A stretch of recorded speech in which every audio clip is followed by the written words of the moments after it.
Bienvenidos a la clase 8 del curso de Control y Simulación de Procesos. Introducción al control de procesos y al controlador PID. Les habla su docente Juan Bernardo Restrepo. Introducción a los conceptos básicos. Nuestra pregunta problema para la simulación era la siguiente.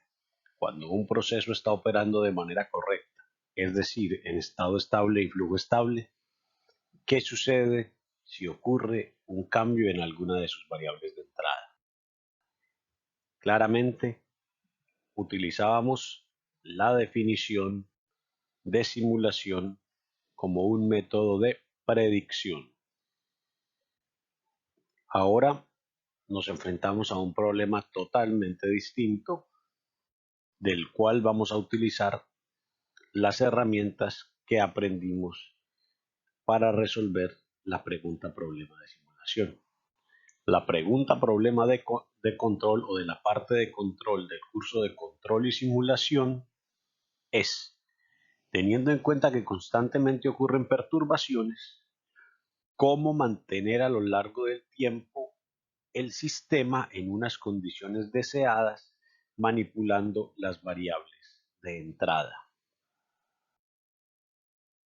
Mantener un proceso en las condiciones de operación deseada, sea este una sola unidad o una planta completa de procesos, no es una labor sencilla. Se necesitan de varias instancias y todas deben funcionar de manera conjunta. Tenemos, por ejemplo, una organización jerárquica en el control de procesos donde vienen los diferentes niveles necesarios para realizar control sobre una planta. Están los elementos de medida y actuadores, que son los sensores y transmisores, y también los elementos encargados de actuar sobre el proceso, como válvulas y bombas, que son los responsables de cuantificar las variaciones sobre las variables del proceso y de implementar los cambios necesarios para compensarlas. Son la entrada de información del proceso y también son la forma de actuar sobre el mismo, de realizar acciones sobre el mismo. El control de seguridad es equipo, incluyendo válvulas y sensores, opera independientemente de la instrumentación que habíamos hablado anteriormente, que es para el control regulatorio. Este nivel opera, como se puede ver en el capítulo 10 del texto guía, por el principio de múltiples capas de protección. Este nivel se activa en situaciones de operación anómala y funciona para cierres de emergencia y contrarrestar fallos de seguridad. El nivel regulatorio se logra aplicando técnicas de realimentación o de control realimentado o control clásico con el fin de mantener las variables clave de salida del proceso dentro de los límites permitidos y lo más cerca del óptimo de operación posible. El control multivariable y de restricciones, control multivariable y supervisor. Los sistemas de control en general tienen restricciones muy diferentes al punto de consigna, restricciones de desigualdad, es decir, valores de ciertas variables, como por ejemplo las impurezas, en los que se deben mantener por debajo de cierta regulación. Esto no es fácil de lograr utilizando control regulatorio clásico, sino que se debe recurrir a control avanzado multivariable en muchos casos, o a técnicas avanzadas de control.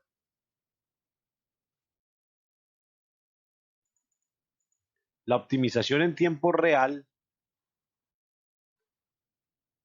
quiere decir que las condiciones óptimas de operación de una planta, económicas y ambientales, cualquiera de las dos, o económicas y ambientales, se determinan desde su diseño. Pero como la planta no es estática y dependiendo de fluctuaciones en precios y la disponibilidad de equipos, horarios y mantenimiento de la planta cambian cada día y cada hora, los parámetros del modelo de la planta cambian y también sus óptimos. Este sistema realiza la actualización del modelo y la optimización de la planta a medida que los cambios van ocurriendo. Es decir, la optimización en tiempo real halla el óptimo de la planta a lo largo del día o a lo largo de los días. La planeación es un proceso jerárquico que se hace para varios días o para varios meses dependiendo del nivel de producción. Se planea la materia prima, los cambios de materia prima, los modos de operación de la planta y demás. Como ven, esto es bastante extenso. Entonces, el curso de control de procesos solo llega hasta el punto de control regulatorio. Incluso el control de seguridad es un tema bien profundo, queda también excluido del curso. Esperamos poder implementar módulos pronto. Sin embargo, lo que vamos a ver es elementos de medida y actuadores y control regulatorio. Control regulatorio en estas clases que nos faltan. Vamos a tomar como ejemplo una de las unidades de proceso que más requiere control automático. Para esto, lo primero que vamos a hacer es identificar las entradas. Para la columna de destilación, las entradas son el flujo de alimentación, el flujo de líquido de enfriamiento al condensador, el flujo de vapor al rehervidor, el flujo de cima y el flujo de fondos. Si ustedes ven en el diagrama, todas estas variables o todas estas entradas son las entradas a las válvulas, o sea, las variables las cuales le puedo manipular mediante el uso de válvulas. Las perturbaciones serían aquellas que no puedo manipular directamente, pero que sí van a cambiar. Por ejemplo, el flujo de alimentación, la composición de la alimentación, la composición térmica, la condición térmica de la alimentación, la presión del vapor proveniente de la caldera y la temperatura del agua de enfriamiento. Las salidas son las variables sobre las cuales no tengo incidencia, son variables dependientes, como por ejemplo la concentración en cima o temperatura, la concentración en fondos o temperatura, nivel en el tambor de reflujo, nivel en el sumidero, presión y diferentes flujos entre los platos. Los estados serían las concentraciones, presiones, temperaturas y flujo en cada plato, además del condensador y del rehervidor. Luego de identificar las entradas y clasificarlas en manipulables y perturbaciones e identificar las salidas del sistema, debemos fijar los objetivos de control y el emparejamiento. Primero, definiendo qué son los objetivos del proceso. Son las condiciones deseadas de operación de las variables de salida que permiten alcanzar los objetivos de producción, es decir, los valores que deben tener las variables siempre. Sin embargo, como estamos hablando de sistemas dinámicos, de respuestas dinámicas, vamos a diferenciar el objetivo de proceso del objetivo de control.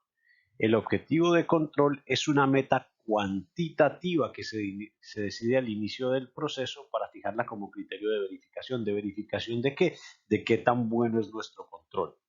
Puede ser un criterio de desempeño de controlador que vamos a ver más adelante, la varianza de la misma respuesta o una característica dinámica de la respuesta como el overshoot del tiempo de estabilización, etc.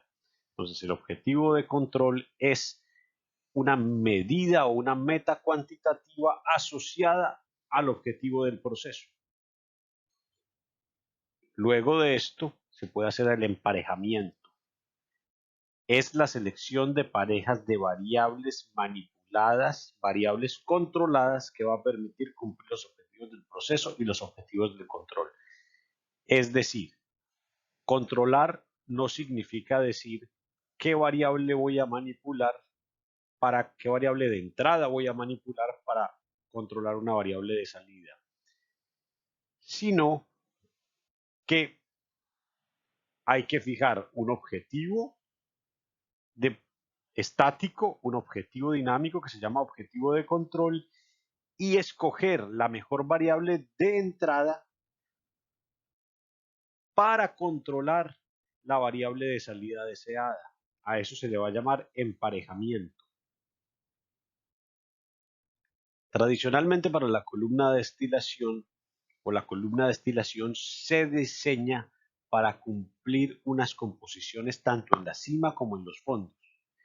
Sin embargo, en la práctica, en la mayoría de los casos en la práctica, se desea mantener una de las dos composiciones estrechamente controladas, mientras que la otra se mantenga dentro de los límites aceptables. Para eso existen varias configuraciones. Sin embargo, hay casos particulares en los cuales se quiere mantener un estrecho control sobre las dos composiciones, la de cima y la de fondos, para un compuesto en específico. Y los objetivos de control, para esto vamos a seleccionar indicadores tales como criterios integrales del error, overshoot, tiempo de respuesta e incluso la optimalidad de la acción de control. El objetivo de control, por ejemplo, podría ser mantener la concentración de un compuesto encima,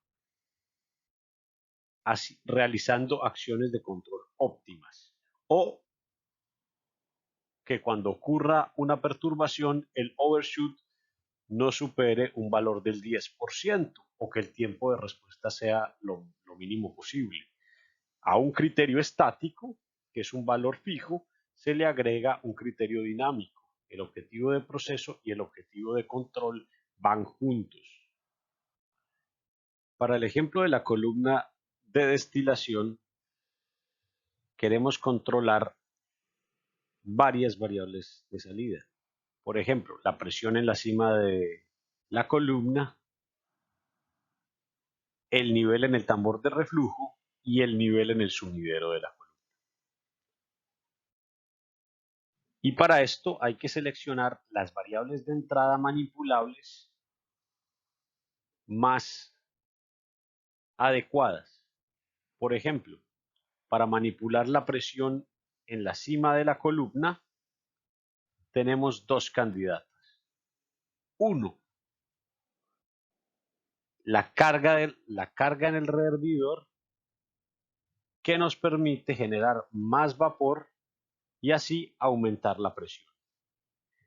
Y el otro, la carga en el condensador, que nos permite condensar más líquido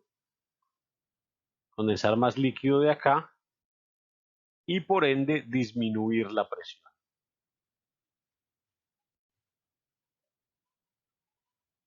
Para mantener el nivel en el tambor de reflujo, podemos manipular esta válvula y esta válvula que nos manipulan el flujo de cima y el flujo del reflujo. Entonces, hay que seleccionar entre estas dos cuál es la más adecuada para el esquema de control. Y para manipular el nivel en el sumidero, podemos manipular directamente la carga del rehervidor, que nos evapora líquido y lo devuelve a la columna en forma de vapor, disminuyendo el nivel, o manipular la válvula de salida de fondos, que también nos disminuye el líquido. El emparejamiento regulatorio consistirá entonces en seleccionar de estas opciones de variables cuál nos conviene más para nuestro caso en particular. Para el emparejamiento supervisor, es decir, queremos seleccionar qué variables o qué esquemas de control avanzado nos permiten manipular las composiciones. Para esto se pueden utilizar muchísimas estrategias, algunas clásicas y algunas avanzadas, algunas muy avanzadas. El link que queda acá del profesor Sigurd Skogestad, un profesor que voy a nombrar mucho porque leo bastante de su literatura. Aquí tiene una discusión sobre qué hacer y qué no hacer en el control de destilación. Les recomiendo que se lo lean. Introducción al control por realimentación. La revolución industrial y la máquina de vapor fueron unos de los grandes impulsores del control automático en sus inicios. Ya después vendría la revolución de la era de la computación, que terminaría de consolidar el control automático como una cosa casi ubicua en el mundo. Sin embargo, uno de los ejemplos más llamativos o más dicientes para mí del control de procesos fue este controlador centrífugo que les muestro, que ayudaba a controlar la velocidad en una máquina de vapor. Imagínense ustedes que esta pequeña polea estaba conectada al eje de la máquina de vapor. Mientras más rápido giraba la máquina de vapor, más rápido giraba la polea y por ende más rápido giraba todo el aparato. Al girar el dispositivo,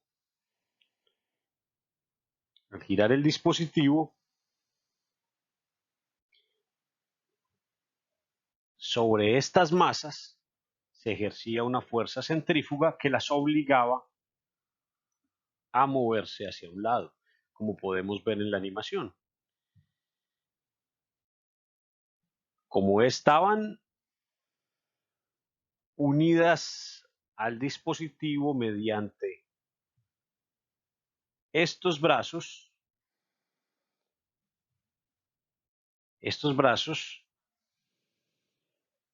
hacían una acción de tijera que lo que lograba era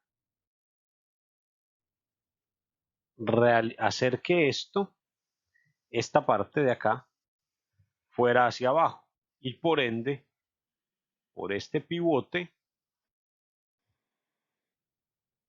jalaban este bracito.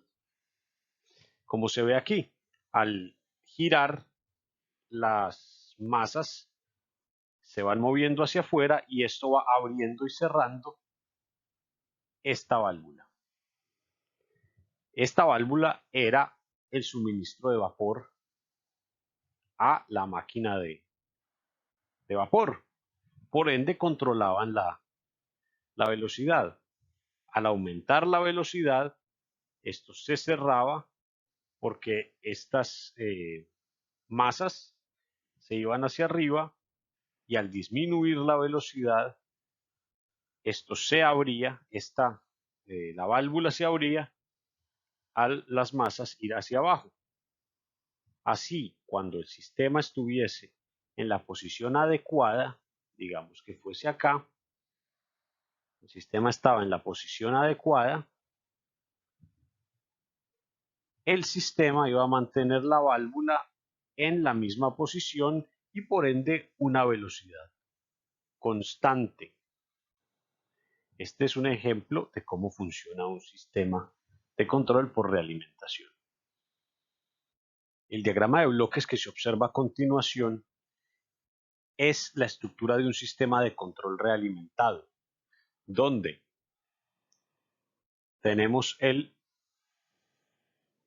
controlador, el actuador, la planta, que puede ser cualquier cosa básicamente, y una señal de salida que se realimenta a la entrada y se compara con el punto de consigna. El punto de consigna es donde deseo tener mi sistema. Mi punto de consigna lo dan las consideraciones de diseño. Entonces, si analizamos el caso anterior a la luz de este diagrama, podemos decir que estamos midiendo la salida del motor, la velocidad, mediante el giro de unas masas. Entonces, eso es lo que estamos realimentando. ¿Cierto? Se está realimentando el giro de unas masas. Eso mueve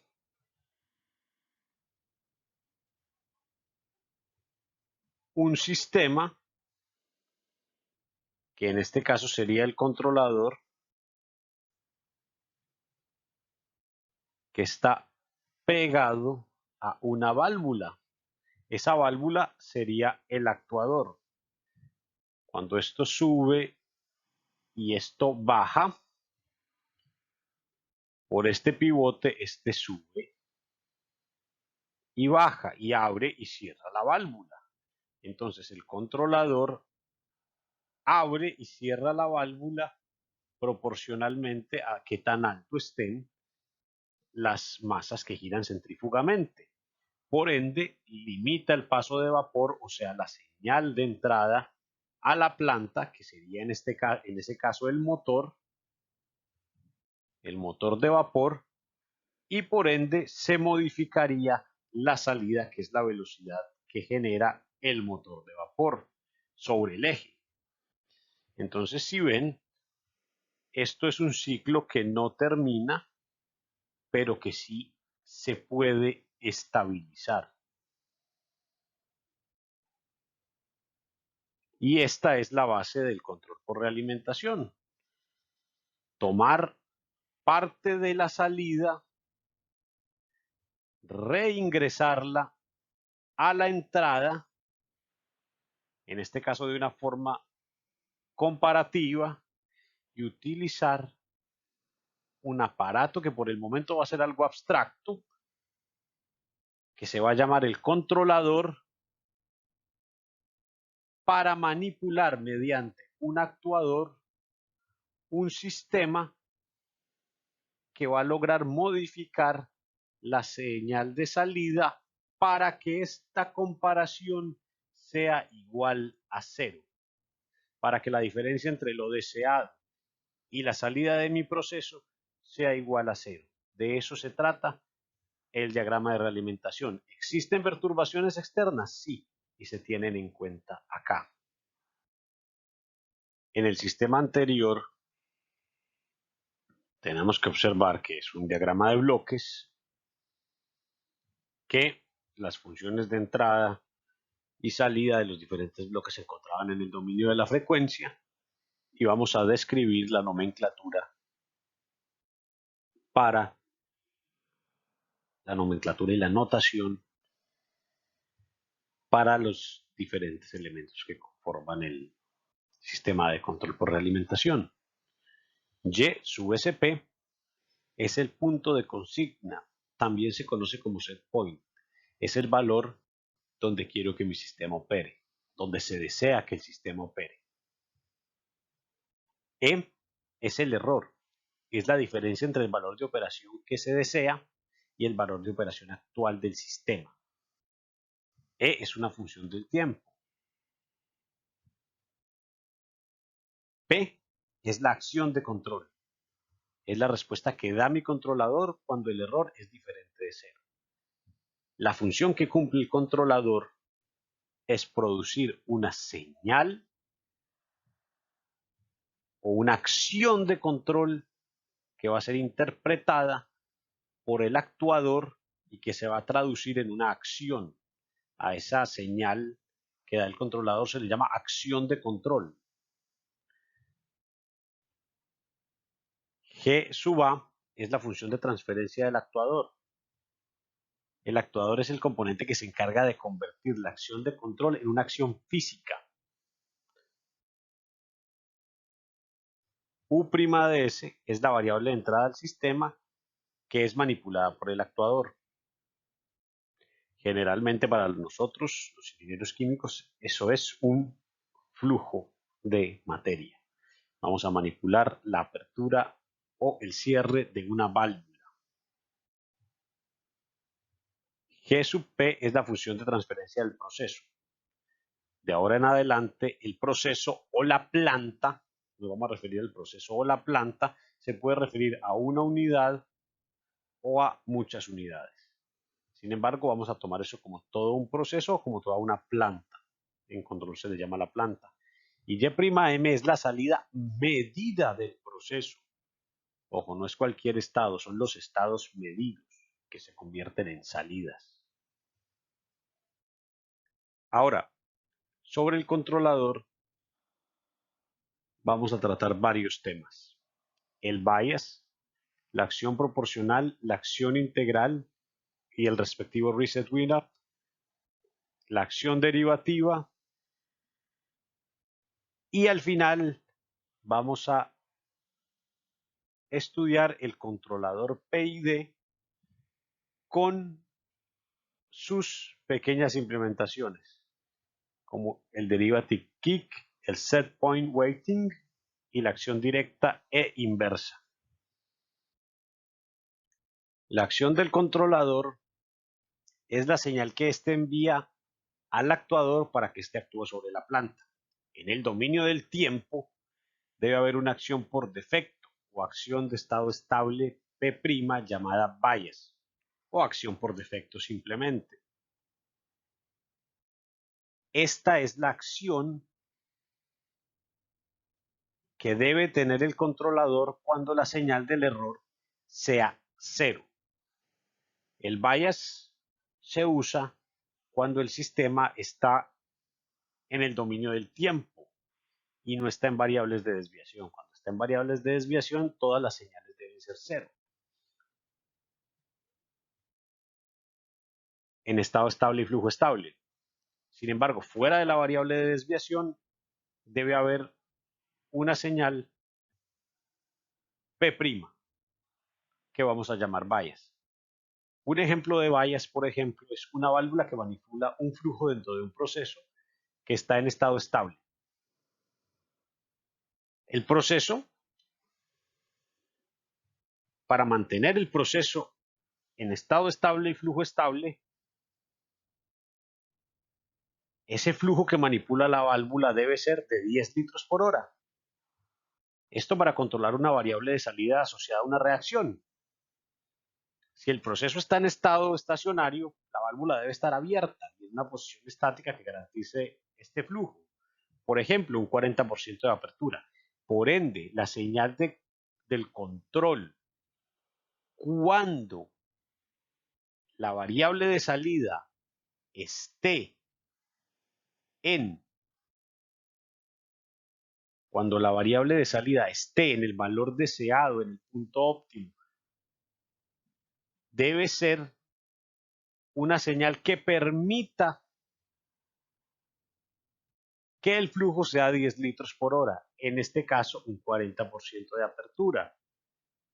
Entonces la señal del controlador cuando el error sea cero debe ser constante y debe corresponder a 40% de apertura. Cuando el sistema de error cero, nuestro sistema tiene que mantener la válvula abierta. Por eso debe haber siempre una señal con defecto. Recuerden que esto solo funciona o el bias es importantísimo cuando se realiza simulación dinámica en el dominio del tiempo. El bias no existe en el dominio de Laplace porque en el dominio de Laplace trabajamos normalmente en variables de desviación. Las variables de desviación nos ponen todas las señales en estado estable y flujo estable en cero, casi que por defecto. La acción proporcional es definida por la siguiente ecuación. La salida del controlador o la acción del controlador es igual a la acción de controlador por defecto o bayas más una constante proporcional multiplicada por la magnitud del error. A esto denominamos controlador proporcional, o si es parte de un controlador más complejo, la parte proporcional, la acción proporcional de un controlador. ¿Qué significa esto? Significa que la salida del controlador es proporcional a el error en el momento que este ocurre. Para principios prácticos, la constante Kc es adimensional. Esto ocurre si y solo si Pt, o sea, la salida del controlador, la acción de control y el error están en las mismas unidades, y esto se logra en la práctica debido a que las señales de los sensores y transmisores están en miliamperios, voltios o en presión. Para fines académicos se puede expresar esto en porcentajes. Ahora, la acción proporcional establece una proporcionalidad instantánea entre la acción de control y el error. Cuando el error aumenta, la acción de control aumenta. Cuando el error disminuye, la acción de control disminuye instantáneamente. La acción proporcional es algo así como un ojo por ojo, diente por diente. A medida que hay error, hay respuesta. Entonces, esta se considera la acción instantánea de control.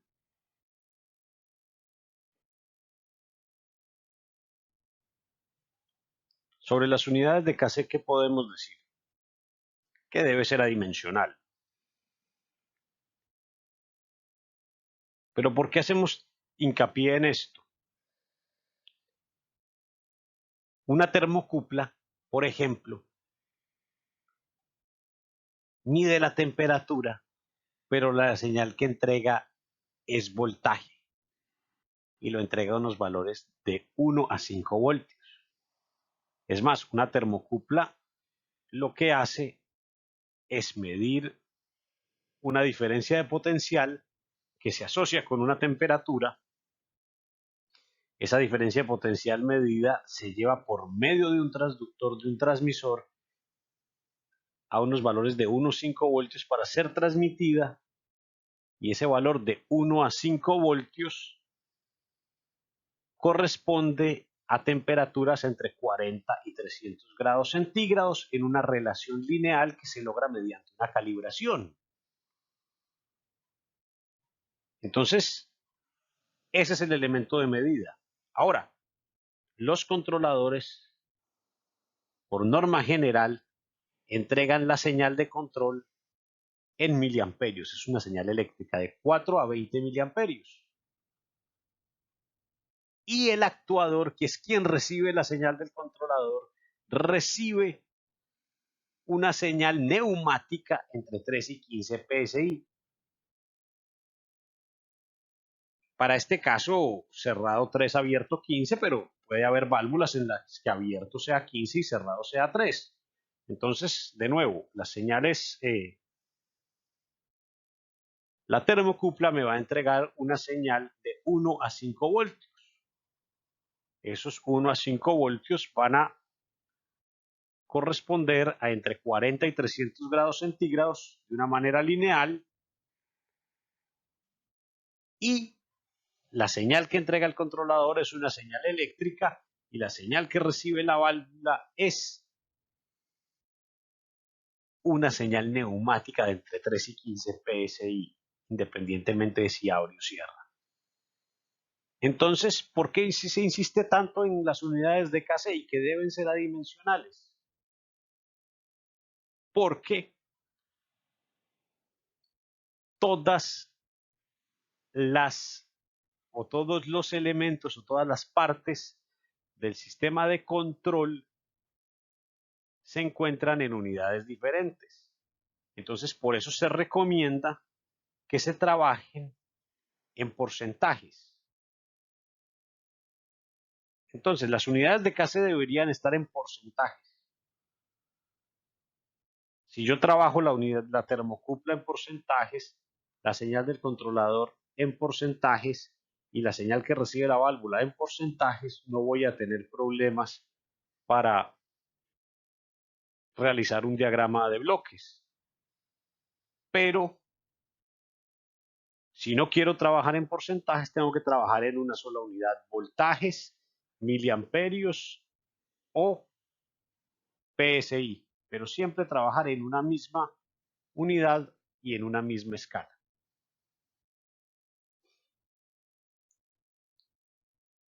Es necesario entonces identificar mediante una calibración. ¿A qué se refiere uno con calibración? Una calibración de la termocupla. ¿Qué valor de voltaje de la termocupla le corresponde un valor de temperatura? Esa ecuación que me convierte valores de voltaje a valores de temperatura se llama la ecuación de calibración de la termocupla.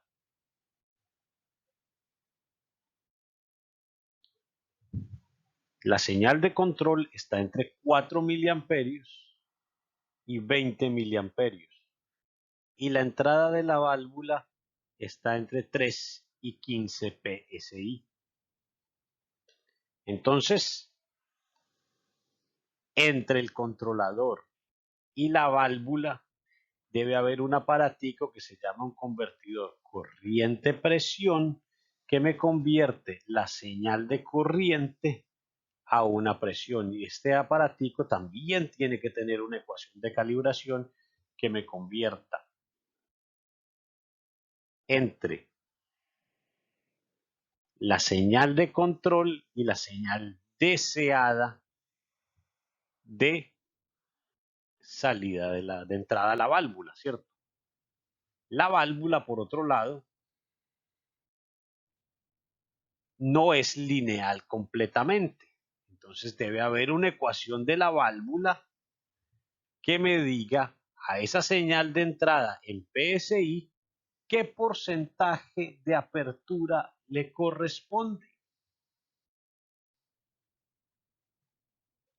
Y a ese porcentaje de apertura entre el flujo mínimo y el flujo máximo que da la válvula, pues siendo el flujo mínimo generalmente cero, entre cero y el flujo máximo que da la válvula, ¿qué flujo le corresponde? ¿Cómo hacemos esas relaciones? La verdad, realizar esto es relativamente sencillo. Vamos a ver cómo convertir todas estas señales a porcentaje.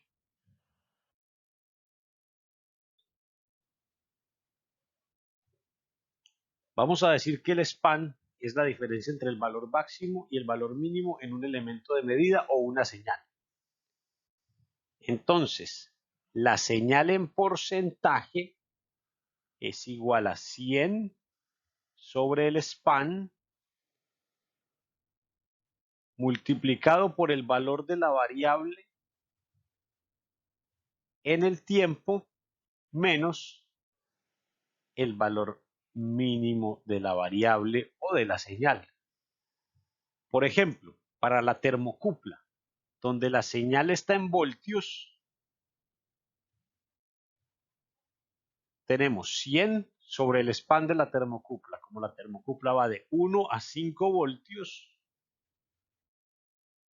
el span es 4, B es la señal de la termocupla menos el límite inferior de la señal de la termocupla, que es ¿cuál?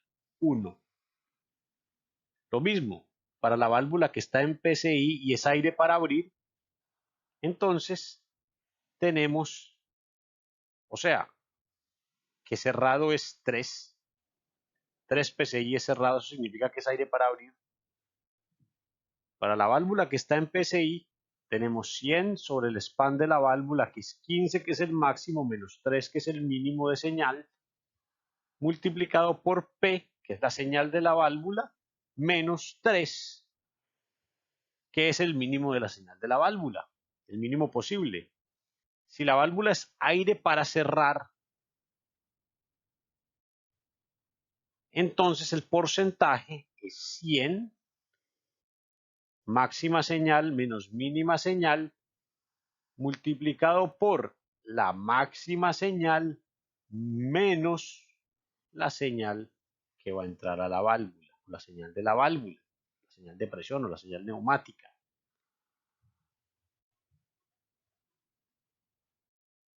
Entonces, esta es una forma efectiva y simple de llevar todos los valores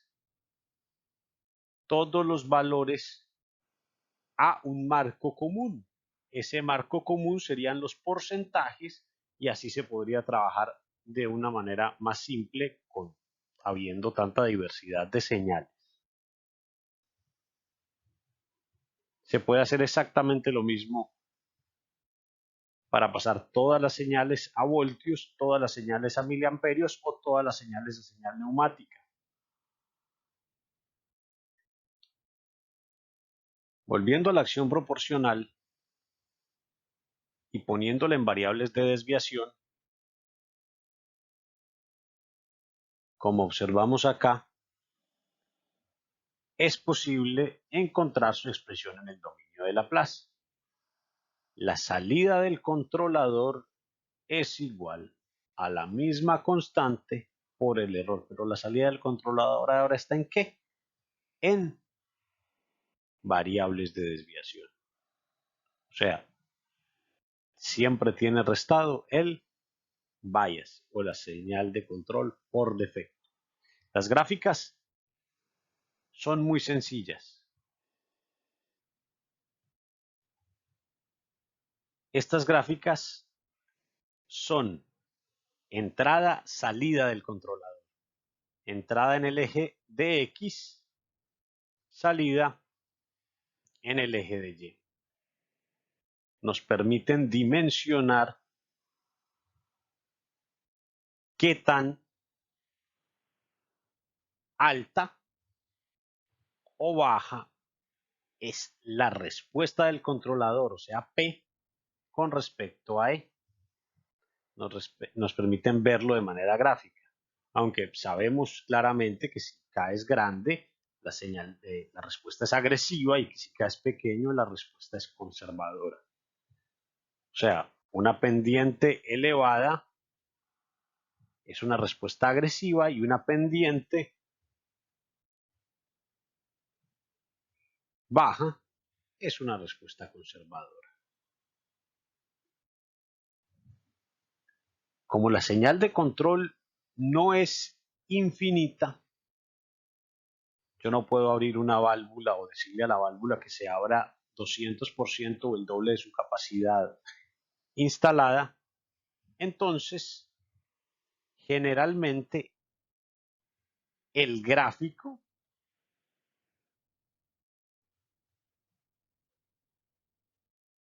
de la acción proporcional se va a ver así. Por debajo de cierto error y por encima del cierto error, la señal de control va a estar limitada. ¿Limitada por qué? Por los mismos, por las mismas, valga la redundancia, limitantes del sistema. Solo puedo tener una señal de control entre 4 y 20 miliamperios. 4 y 20 miliamperios. Y eso solo me permite unas señales del error entre un valor mínimo y un valor máximo. Para valores más grandes o valores más pequeños, se va a necesitar alguna otra cosa. Por eso dijimos que el control clásico tenía limitantes. Esta es una de ellas.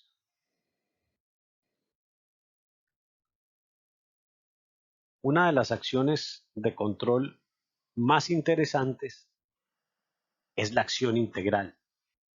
La acción integral depende de la integral del error en el tiempo y tiene un parámetro solamente, tau i, que se llama tiempo integral. La acción integral corrige el error de estado estacionario o offset.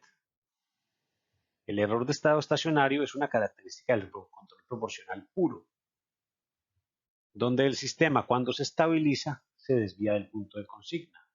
Esto genera un error constante. ¿Qué es esta acción? La acción integral, así como la acción proporcional era una acción instantánea, la acción proporcional es una acción acumulativa, una acción que tiene memoria. Entonces, a medida que el error va aumentando y el tiempo va transcurriendo, esta integral de acá va teniendo valores más y más grandes.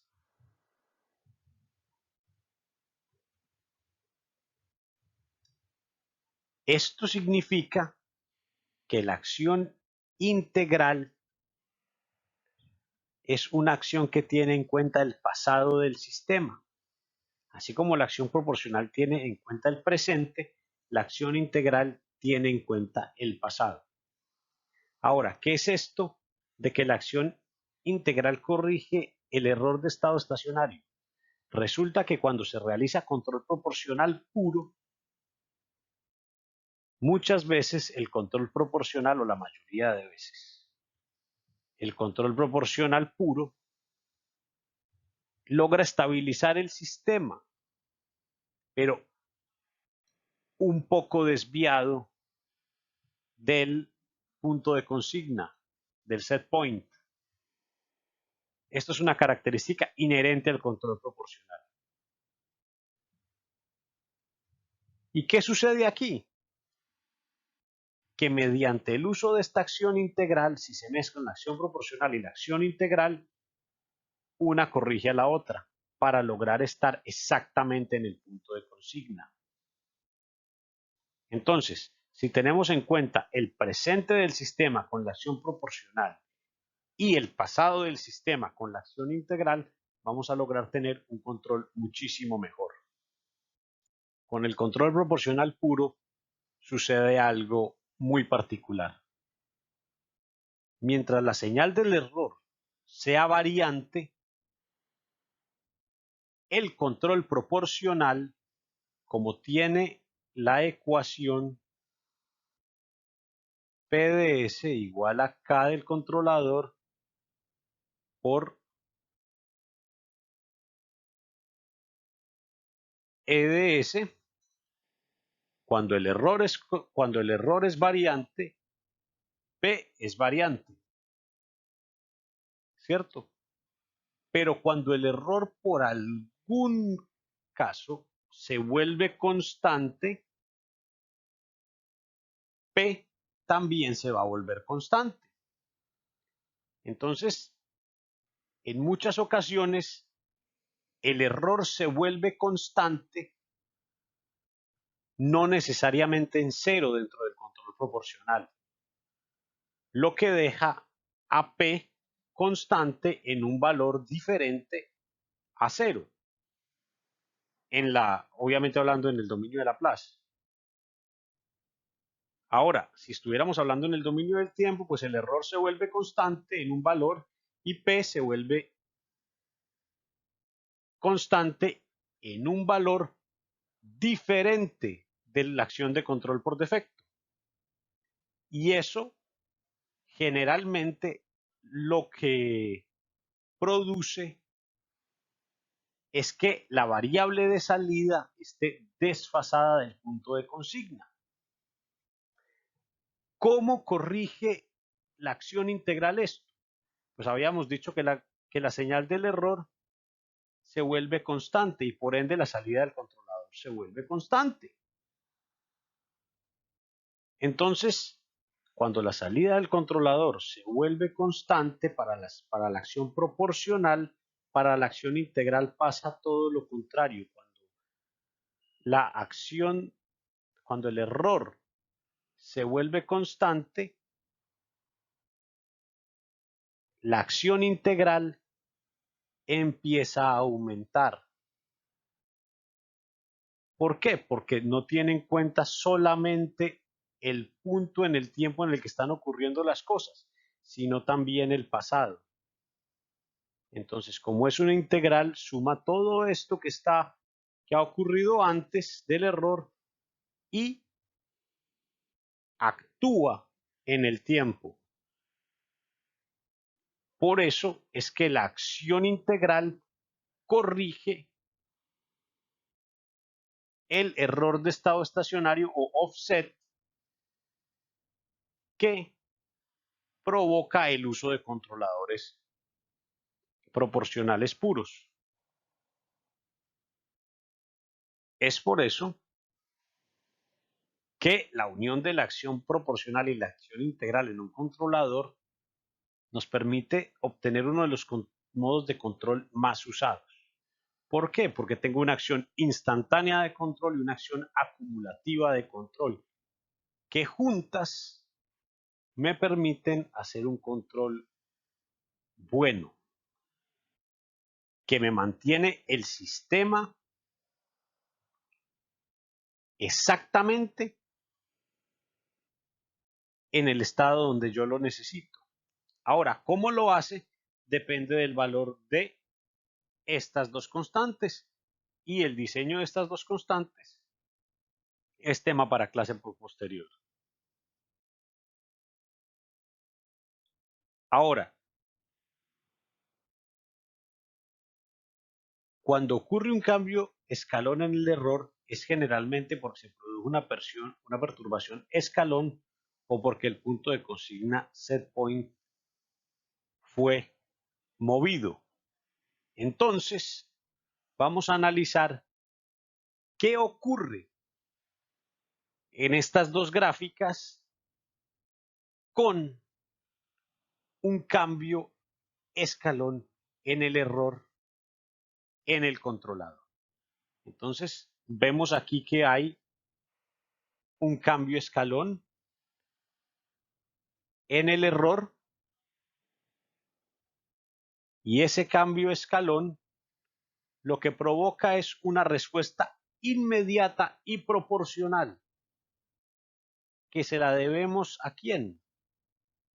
A la acción proporcional, y provoca una respuesta lenta y en el tiempo con una pendiente Kc sobre tau i, que se la debemos a la acción integral.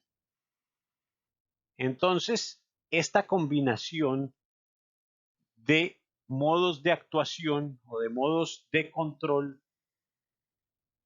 sobre el error nos permite tener un controlador bastante bueno.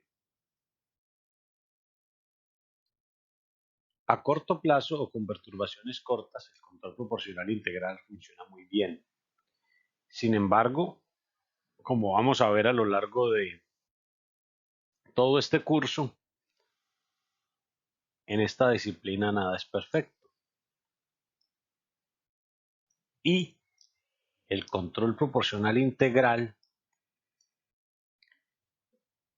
presenta algunas fallas, así como el control proporcional presenta la falla del offset. El control proporcional integral muchas veces, cuando las perturbaciones son persistentes y ha pasado ya bastante tiempo, el tiempo integral, que es una sumatoria del error a lo largo del tiempo, se vuelve cada vez más y más grande. Y es posible que sobrepase en orden de magnitud al término proporcional, lo que significa que sature el controlador. Es decir, que la entrada del controlador siga variando mientras que la salida se mantiene en el valor máximo o en el valor mínimo.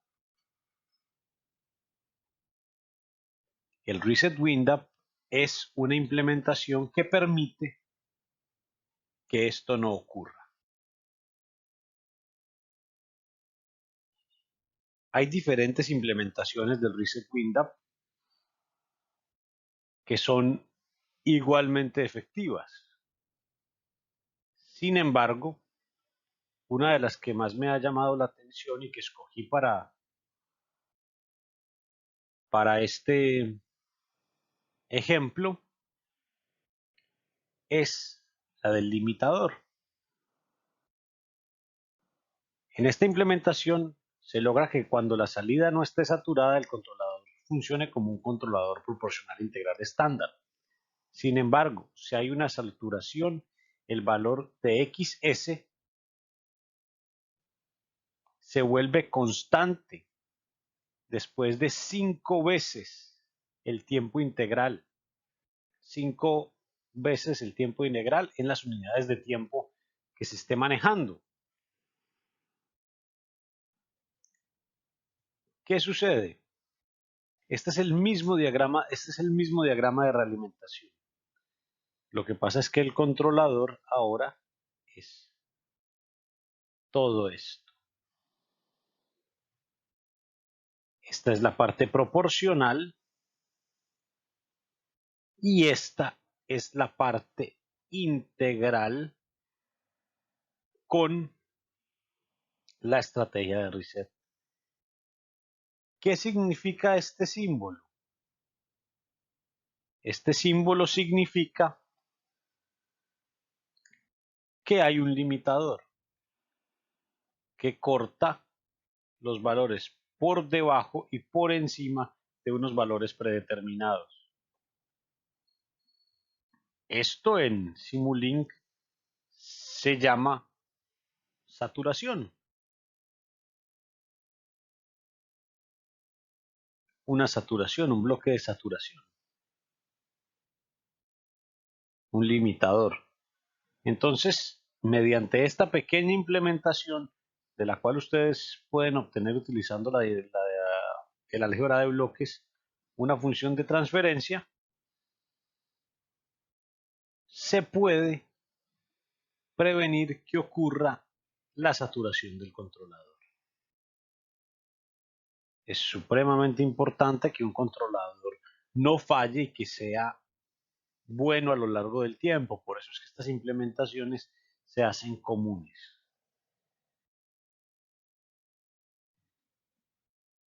Como trabajo sugerido, se sugiere realizar el ejemplo 8.1 en Simulink y comprobar la respuesta del libro.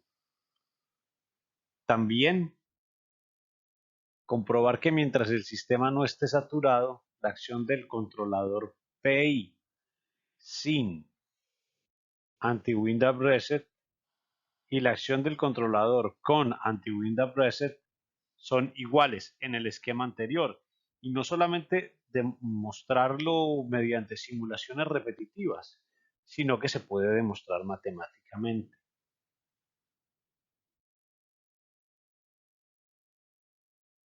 Si la acción proporcional es una acción instantánea y la acción integral es una acción que tiene en cuenta la historia del proceso, la acción derivativa es una acción anticipativa.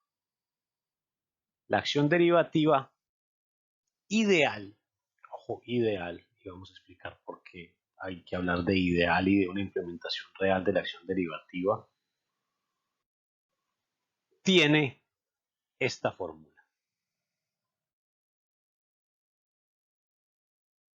Y es una acción anticipativa. La acción derivativa acelera la respuesta del controlador disminuyendo el tiempo de estabilización. A diferencia del control integral y el control proporcional, nunca se usa sola. Se usa siempre acompañada o del control proporcional integral o del control proporcional. Y el control proporcional derivativo tiene la siguiente forma.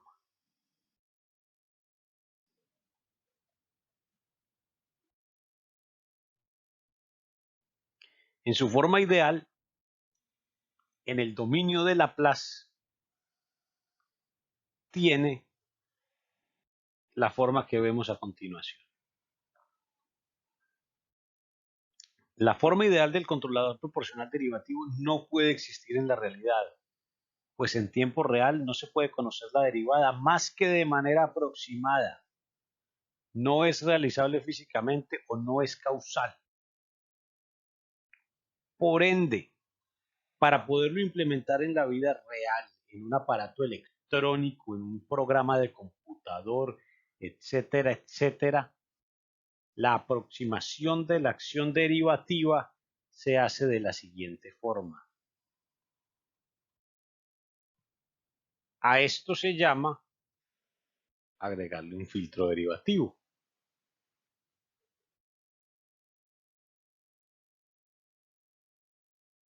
El orden del numerador es mayor que el orden del denominador en esta función de transferencia. Es por eso que ese sistema no puede existir en la realidad, mientras que en el otro sistema el orden del numerador es igual que el del denominador. Por ende, sí puede existir. Para explicar mejor lo que dijimos en la diapositiva anterior, hay que decir que hay tres tipos de funciones de transferencia. Las impropias, donde el denominador es menor que el numerador. A estas las vamos a definir como funciones no causales. Las semipropias, donde el numerador y el denominador son iguales, y las propias, donde el orden del numerador es menor que el orden del denominador. Y estas también vamos a decir que son causales. La causalidad implica que a toda consecuencia le antecede temporalmente una causa. Por ende, las funciones impropias nos representan ecuaciones diferenciales en las cuales las causas preceden y no anteceden a los efectos. O sea, que hay efectos que no tienen causa. La explicación de esto es un poquito compleja, pero el caso de la derivada es un buen ejemplo. Yo no puedo saber la derivada en un punto sin conocer el pasado y el futuro.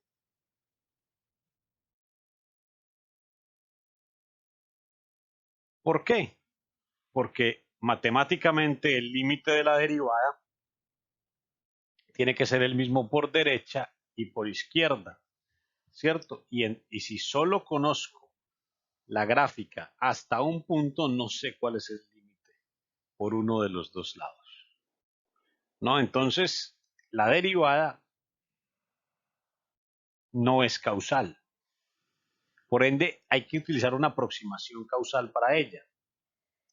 Sobre la filosofía y algunas cositas más de las derivadas, les dejo un par de links que van a poder encontrar obviamente en el archivo que va adjunto al video en el SIGMI. Ahora sí continuemos. Si bien las definiciones por sí solas no nos sirven para mucho y estamos trabajando el controlador de una manera abstracta, las definiciones de tiempo integral y de la acción y del tiempo derivativo son muy ilustrativas a la hora de entender qué hace cada acción. Y les recomiendo que si no se las aprenden, por lo menos las mediten. Mediten qué significa cada definición. A mí personalmente me ha servido mucho conocerlas y me sirvió mucho en su momento para entender qué hacía cada una de las acciones. La acción proporcional ya sabemos que es una acción que reacciona a medida que las cosas ocurren. Si sube, sube, si baja, baja, o si sube, baja, o si baja, sube, pues dependiendo de la proporcionalidad, ¿cierto? Si es directamente o inversamente proporcional, pero es automático. Si uno sube, el otro sube, si uno baja, el otro baja. Si el error sube, la acción sube, si el error baja, la acción baja, y así sucesivamente. Ok, pero entonces, ¿cómo definimos las constantes tau i, que es el tiempo integral? Vamos a definir tau i como el tiempo que tarda la acción integral en igualar a la acción proporcional si el error es constante. Entonces, si ustedes ven acá y el error es constante, la acción proporcional va a actuar inmediatamente y la acción integral va a actuar muy despacio. ¿Por qué? Porque es la integral sobre este. Entonces va a ir sumando de a poquito y esa suma se va a ir viendo acá.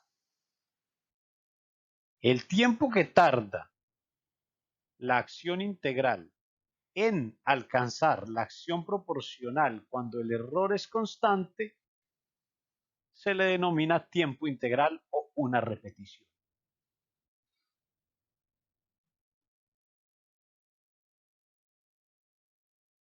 Esta definición ilustra todo lo que uno necesita saber de la naturaleza de la acción integral. Ahora,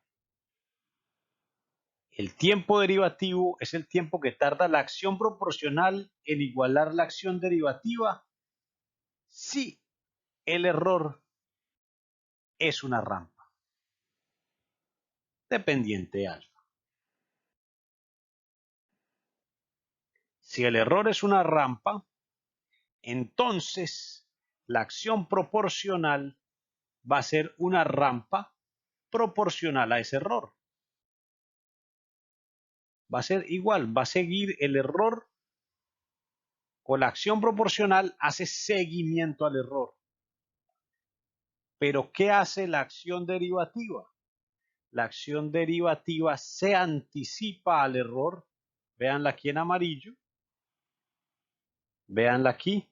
La acción derivativa se anticipa al error. ¿Por qué? Porque la derivada de una rampa es constante. La acción derivativa se anticipa al error y quien tarda en alcanzarla es la acción proporcional. Por ende, todo lo que uno necesita saber de cómo opera la acción derivativa está en esta definición. Y por eso las presento, no porque saberse las definiciones de memoria tenga algún valor especial, sino porque las definiciones nos ayudan a llegar a los conceptos y los conceptos nos ayudan a llegar a la práctica, ya que pues en este momento nos encontramos privados de poder realizar prácticas. El controlador proporcional integral derivativo o PID es el controlador más usado en la industria y sus formas más comunes son la forma paralela, ideal, aditiva o forma ISA de la Sociedad de Automatización. Tiene una forma en serie y como ven ustedes, la forma ideal es la suma de las tres acciones tal como las hemos visto en este video.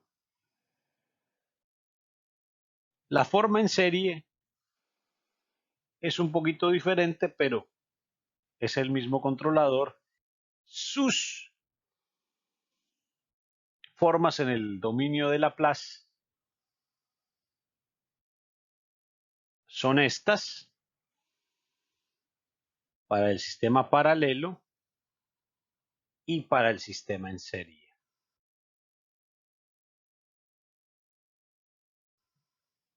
Esto no es más que una definición. Lo más importante, ¿qué pasa con el controlador? Un controlador proporcional integral derivativo, sea discreto o esté implementado en un software o en un PLC o en un DCS o en cualquier forma de control que se pueda encontrar a nivel industrial o a nivel ya de computación doméstica y de domótica, es la implementación matemática, física de estas ecuaciones. Y por ende, como esto se fabrica, con implementación física me refiero a que se crea un circuito electrónico, o se hace un dispositivo neumático, o se hace un programa de computador que haga lo que hace esta ecuación.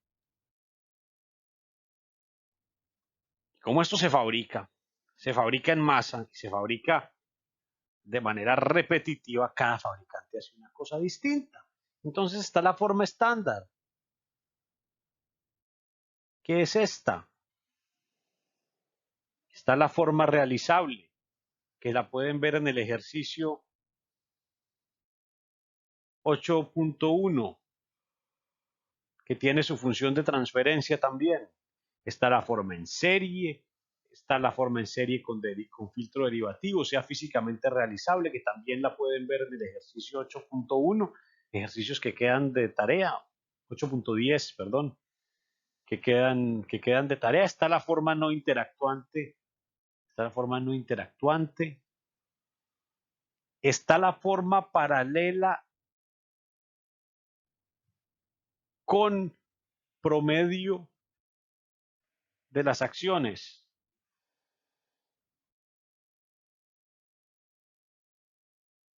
Todas estas formas las van a encontrar implementadas de una u otra forma en diferentes tipos de controladores. Entonces es muy importante que cuando se vaya a trabajar con un controlador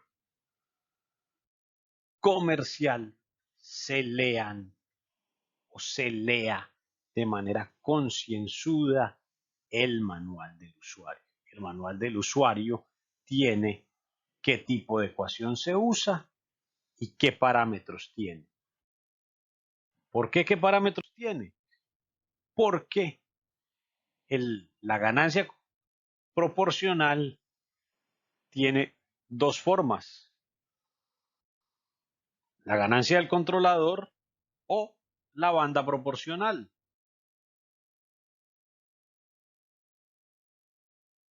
Y el modo integral tiene el tiempo integral, la tasa de reseteo, la ganancia integral como formas comunes de encontrarse. El modo derivativo tiene tiempo derivativo, ganancia derivativa y parámetro de filtro. Y el control digital generalmente tiene un tiempo de muestreo. Como se dice comúnmente, sampleo o toma de muestras. Entonces, si ustedes ven el libro de Seaborg y Mellicamp, saca esto ¿de dónde? De Macmillan. ¿Qué hace Macmillan? Fabrica controladores. Entonces, hay que leer qué tipo de controlador estoy implementando antes de implementar un control a nivel práctico, supremamente importante, es supremamente importante.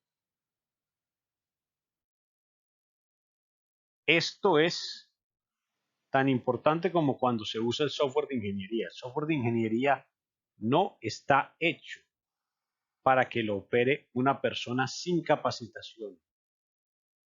Aspen Plus, Aspen HYSYS, no está hecho para que lo opere una persona sin capacitación. Está hecho para que lo operen ingenieros de proceso e ingenieros químicos que tengan conocimiento del software. Es por eso que muchas veces se cometen errores tontos. Y eso no nos pasa solamente a nosotros los ingenieros químicos, pasa en muchas disciplinas. Entonces, es ingenuo creer que porque se compra un controlador y se instala en una planta, es una solución mágica que va a hacer que el proceso funcione de manera perfecta. No, es una herramienta que se ha instalado y que está hecha para ser usada por un ingeniero de control, un ingeniero que sepa qué hace el controlador, cómo lo hace y cómo sacar el mejor provecho de esa herramienta.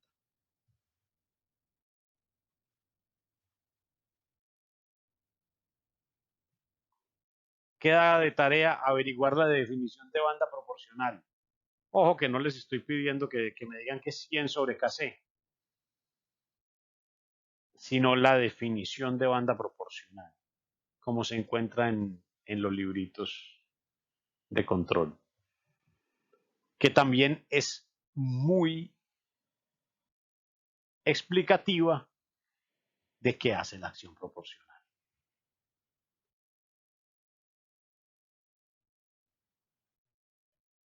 Hay que ver también algunas características del control PID.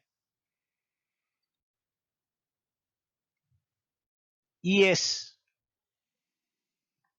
y son características que tienen, que tienden a generar errores. Por ejemplo, el salto derivativo, se llama derivative kick, me dice que un cambio abrupto de set point,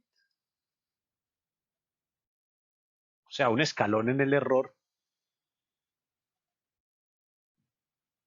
hace que la magnitud de la derivada sea muy grande. En teoría es infinito. ¿Por qué? ¿Cuál es la derivada en este punto? En este punto tiene un valor, en este punto no tiene valor y en este punto tiene otro por este lado. Entonces, ¿qué hace la derivada?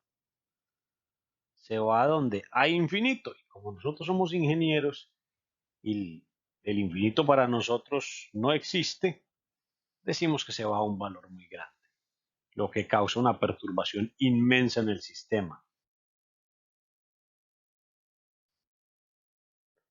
La solución a esto es que la entrada a la acción derivativa no sea el error, sino la variable medida. ¿Cómo? El salto en el error a manera de escalón se da mayormente porque se cambia el set point.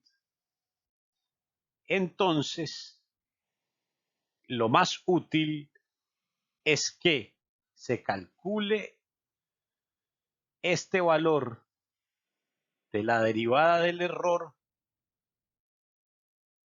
de manera indirecta. ¿Y de manera indirecta con quién? Con la salida del sistema. Si el error es el set point menos la variable medida, entonces la derivada del error es la derivada del set point menos la derivada de la variable medida. La derivada del set point, como es una constante, se vuelve 0 y obtenemos la identidad que la derivada del error es menos la derivada de la variable medida. Por eso se puede reemplazar acá y obtenemos una expresión para el controlador que no se va a indeterminar cuando haya un cambio escalón en el set point.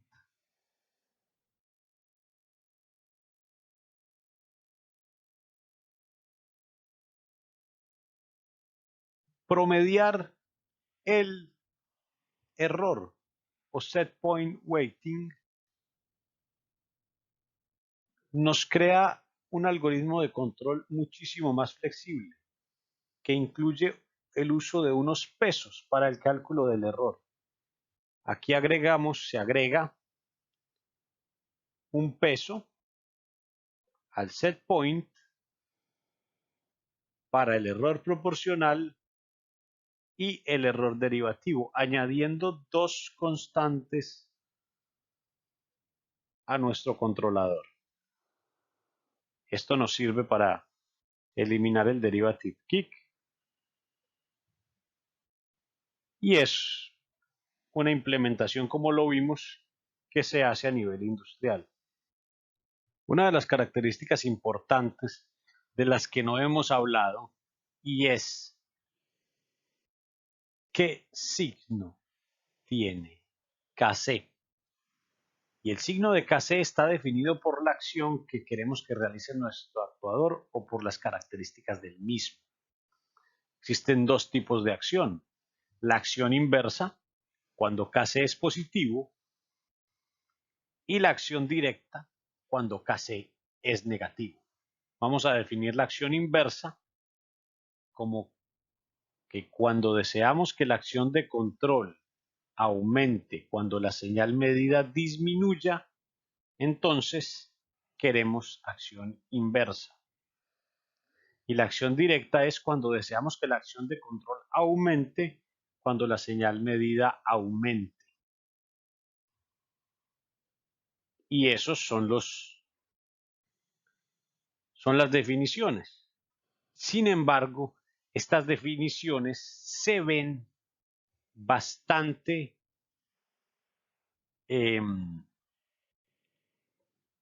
abstractas.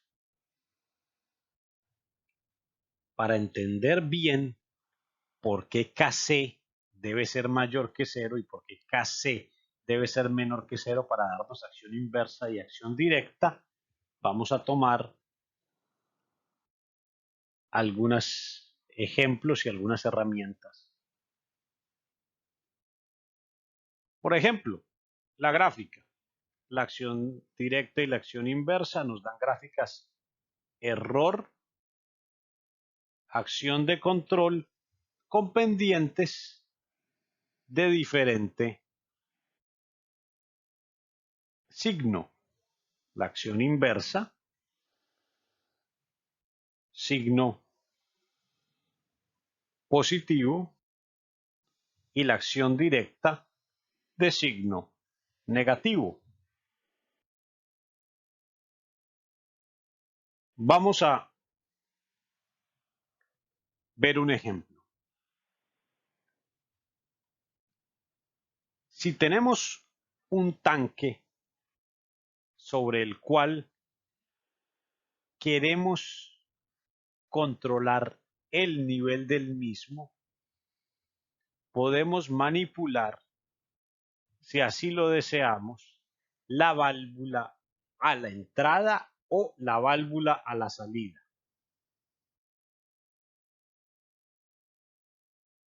Para uno de estos casos, la acción es directa y para el otro debe ser una acción inversa.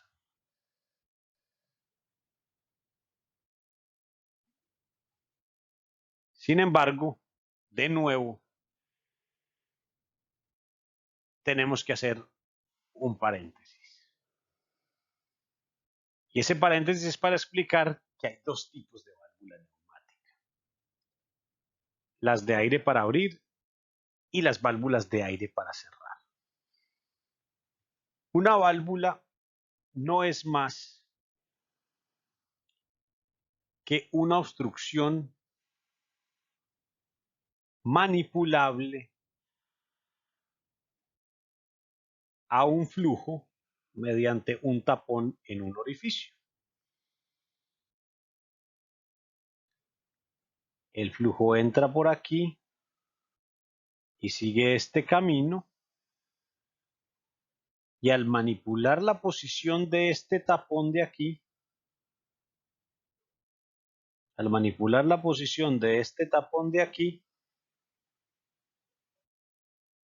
yo regulo la magnitud de ese flujo.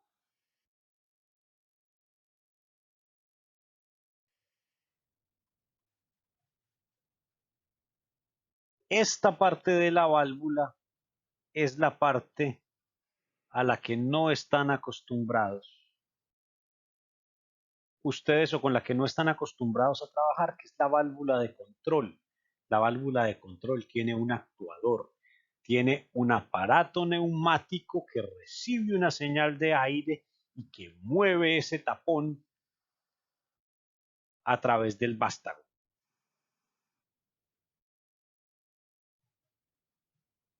Esa válvula o ese actuador puede funcionar de dos maneras. Miren, en este primer caso acá, cuando el aire entra, la presión en esta camarita que estoy pintando en azul, aumenta. Y cuando esa presión aumenta, mueven este diafragma que estoy señalando hacia abajo. Ese diafragma está pegado a este vástago. Y este vástago cierra el tapón, cierra la válvula. Cuando la presión disminuye, son de nuevo estos resortes que estoy pintando en rojo los que devuelven el diafragma a su posición. Por ende, al aumentar la presión de aire en esta válvula, la válvula cierra. A eso se le llama válvula de aire para cerrar. Cuando no hay señal de aire, los resortes mantienen la válvula o el diafragma arriba y la válvula abierta. Entonces, cuando no hay señal de aire, se dice que esta válvula es abierta en falla. Este es un actuador de una válvula abierta en falla. Ahora, para el siguiente caso, es el caso de aire para cerrar. De nuevo, el aire entra por aquí y llena este espacio. El aire, la señal neumática, llena este espacio.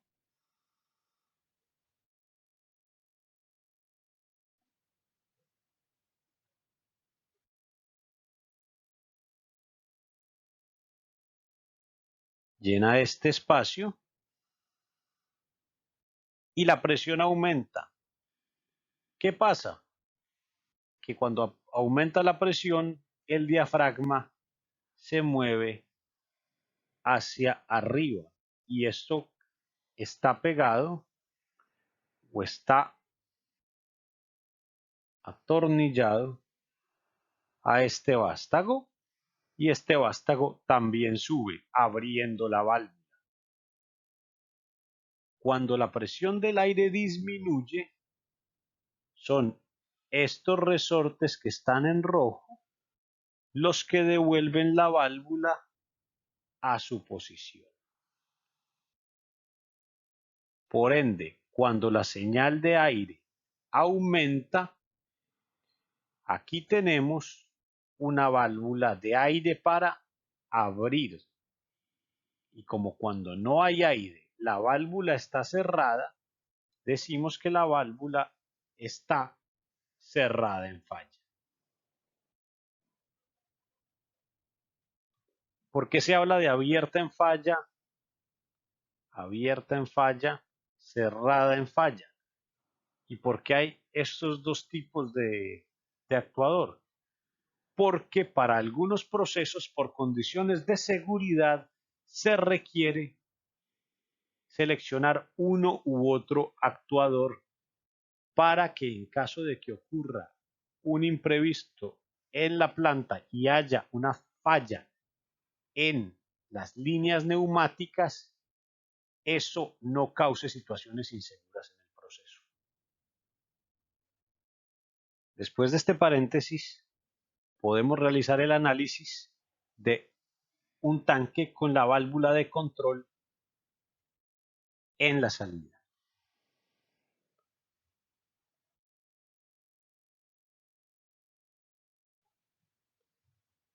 Ok,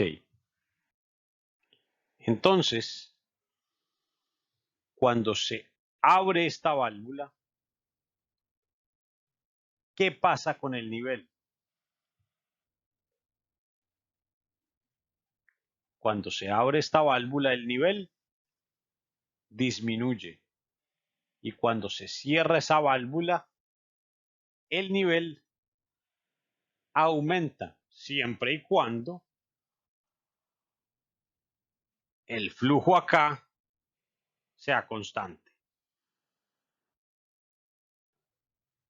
Entonces, haciendo este análisis, ¿qué necesito? Cuando el nivel aumenta, necesito que la válvula se abra para contrarrestar ese aumento de nivel. Es decir, si quiero mantener el nivel en un punto fijo, o sea, controlar el nivel, cuando ese nivel aumente, porque ocurrió cualquier cosa en esta línea, aumentó el flujo en esta línea y el nivel empieza a aumentar, lo que necesito es abrir la válvula para que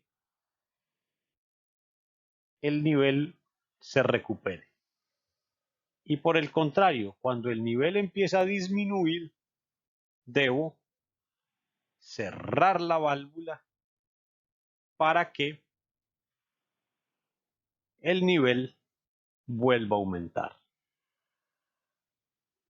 Y estoy diciendo que disminuya por debajo del set point y aumente por encima del set point, del punto de consigna del valor que yo quiero, ¿cierto? Porque si está por encima del punto de consigna y disminuye, pues no necesito hacer nada.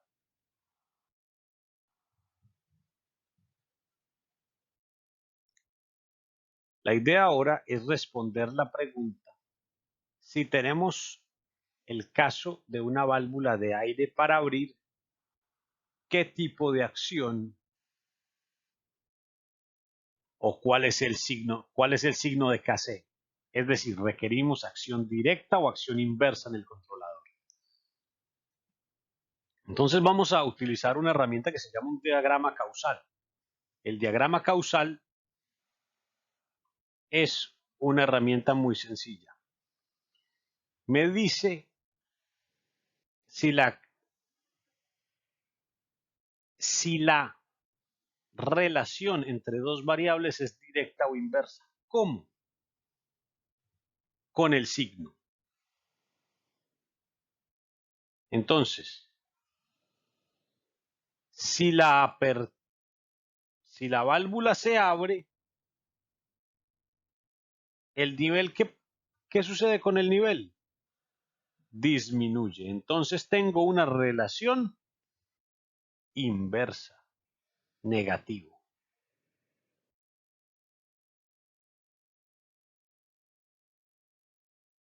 En este caso, si abro la válvula,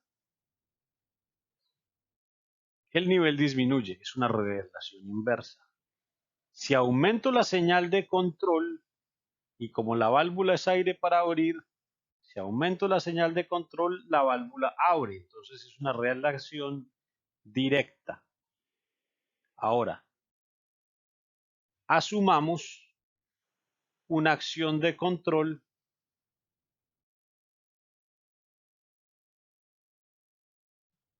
directa.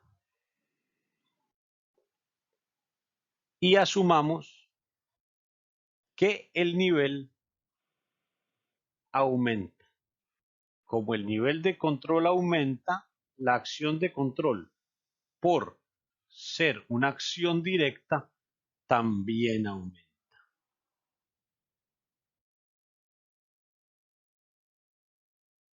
Y como la acción de control aumenta, la apertura de la válvula también aumenta.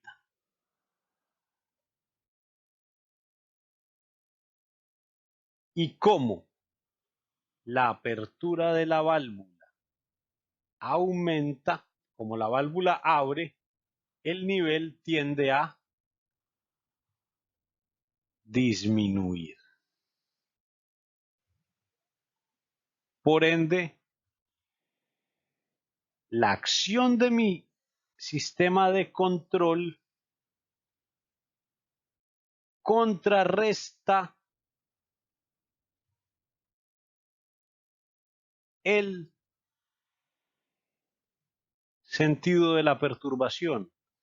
Por ende, mi sistema debe ser de acción directa y por ende el signo de Kc debe ser negativo. Hagamos el ejercicio de nuevo, pero asumiendo acción inversa. Asumamos que el nivel aumenta. Por ende, la acción de control debe ser todo lo contrario. ¿Por qué? Porque es inversa y la acción de control debe disminuir.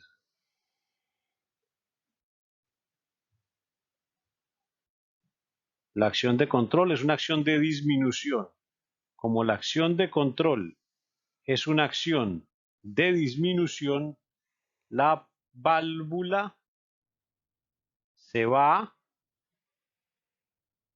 cerrar porque es una válvula de aire para abrir. Entonces, si mi acción de control disminuye el flujo de aire a la válvula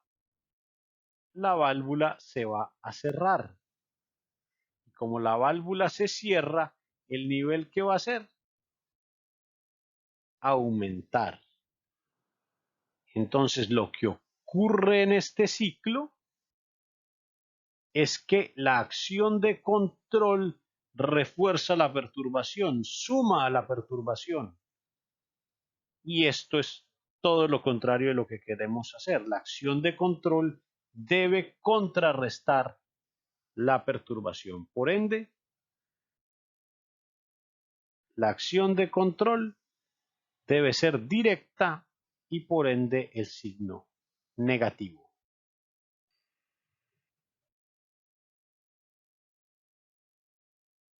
Ahora, cambiemos la válvula. La válvula de aire para cerrar.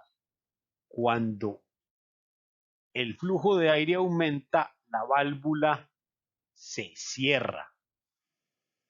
Eso es una válvula de aire para cerrar. Entonces, al aumento de la acción de control, el aumento de la señal de presión, acuérdense que acá hay una señal de presión. Cuando aumenta la señal de control, la válvula se cierra.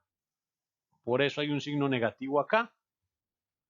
Y el nivel, cuando yo abro la válvula, el nivel disminuye. Por eso, apertura de la válvula, hay una reacción inversa en el nivel. Entonces, empecemos con positivo como lo hicimos. Si el nivel aumenta, entonces la acción de control va a ser directamente proporcional a ese aumento. Por ende, la acción de control va a decir, auménteme la señal de control. Y como la señal de control aumenta, la apertura de la válvula disminuye. Y como la apertura de la válvula disminuye, entonces el nivel vuelve a aumentar. La acción directa lo que está logrando es que mi controlador refuerce la perturbación y no que la contrarreste. Por ende, no nos sirve. Ahora, seleccionemos la acción de control inversa. Si el nivel aumenta,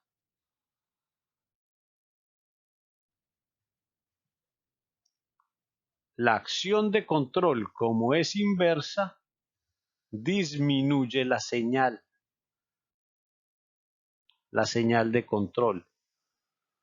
El flujo de aire, disminuye el flujo de aire. Como el flujo de aire disminuyó, la válvula se abre, o sea, hay apertura, es aire para cerrar. Entonces, mientras más aire, más se cierra, mientras menos aire, más se abre. Entonces, la válvula se abre, lo que logra que el nivel disminuya. Y entonces, en nuestro lazo de control, que tiene proceso, controlador y actuador, nuestra acción de control está logrando contrarrestar la perturbación. Por ende, estamos logrando el objetivo. Uno de los objetivos de control, que es mantener, uno de los objetivos no, el objetivo de proceso, que es mantener el nivel en un estado estacionario. Por ende, la acción debe ser inversa y la constante del controlador debe ser positiva. Aquí finaliza la clase 8 del curso de control y simulación de procesos. Esta clase es un poco más abstracta que las anteriores.